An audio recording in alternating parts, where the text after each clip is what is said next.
Nagasumpakilay ang pahayag sang Iran kag Estados Unidos ang Amerika kung mayara na gidman sang negosasyon nga untata na ang giyera sa Middle East. Kung si US President Donald Trump ang pahambalon, may maayo na sila nga istoryahanay. Bangod sa among nga negosasyon suno kay Trump, ginpakamaayo sini nga ipaiway na ang ginhatag nga 48 oras nga ultimatum sa Iran kag hindi sini pagdayonon ng pagbomba sa mga power plants sa among nga pungsod. Suno pa kay Trump, ginpospone man sini ang iya plano nga atakihon ang energy grid sa Iran sa sulod sang 5 ka adlaw. Ginpahayag man sini sa atubang sang media nga iya special envoy nga si Steve Witkoff ang nakaistorya na sa mataas nga Iranian official sang Domingo sing gabi kag magpadayon ini tubtob sa Lunes. They want very much to make a deal. We'd like to make a deal too. We're going to get together today by probably phone because it's very hard to find a country. It's very hard for them to get out, I guess. But we'll at some point very soon meet.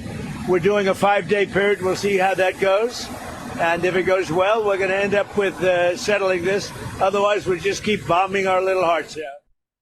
Sa Memphis, Tennessee, nagpahayag man ini nga madugay na naganegosar ang Estados Unidos ng Amerika sa Iran. Wala sinigin pangalanan kung sino nga Iranian official ang ginistorya sa US apang sano sa iya respetado ini nga tawo kagaisa ka leader. My whole life has been a negotiation, but with Iran we've been negotiating for a long time. And this time they mean business. So we are now having really good discussions. They started last night, a little bit, the night before that, and I think they're very good. They want peace. They've agreed they will not have a nuclear weapon, et cetera, et cetera. But we'll see. You have to get it done. But I would say there's a very good chance. Gintawag naman sang Iran nga fake news ang ginapanghambal ni Trump. Suno kay Iran Parliament Speaker Muhammad Bakir Kalibaf, wala sang anuman nga negosasyon nga natabo. Ginahimo lang ang fake news sa iya agud nga mamanipula ang financial kag oil markets. Ginpanidugan sini nga magatimalos sang Iran sa mga nag-atake sa ila. Pahayag pa sila nagatindog sila sa maligon bilang suporta sa ilang Supreme Leader kag sa mga pumuluyo sa ilang nasyon.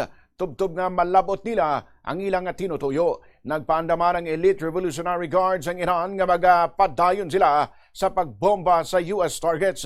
Gintawag nila ang mga tinaga ni Trump nga psychological operations.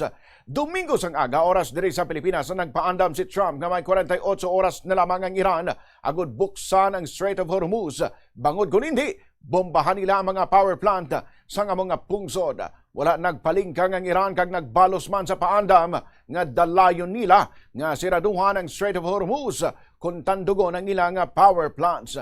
Nagpaandaman ang Tehran nga iguon nila ang mga infrastruktura sa mga kaalyado sa US sa Middle East pananglitan dayonon ni Trump ang iya paandam.